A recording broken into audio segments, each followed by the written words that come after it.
ATM থেকে টাকা বের হলো না, কিন্তু আপনার অ্যাকাউন্ট থেকে টাকা কেটে গেছে।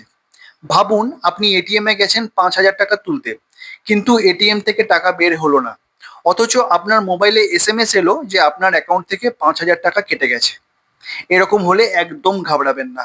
প্রথমেই এটিএম এর রসিদ, এসএমএস এবং ট্রানজেকশন আইডির স্ক্রিনশট নিয়ে রাখুন। ভালো খবর হলো, বেশিরভাগ ক্ষেত্রেই টাকা অটোমেটিক্যালি আপনার অ্যাকাউন্টে ফেরত চলে আসে। তাও আপনি অপেক্ষা করে বসে থাকবেন না। যদি টাকা ফেরত না আসে, তাহলে সঙ্গে সঙ্গে আপনার ব্যাংকে অভিযোগ করুন এবং কাস্টমার কেয়ারে যোগাযোগ করুন। আরও একটা গুরুত্বপূর্ণ তথ্য, আরবিআই এর নিয়ম অনুযায়ী এটিএম থেকে টাকা না বেরোলেও যদি আপনার অ্যাকাউন্ট থেকে টাকা কেটে যায়, তাহলে সাধারণত 5 ক্যালেন্ডার দিনের মধ্যে আপনার অ্যাকাউন্টে টাকা ফেরত চলে আসার কথা।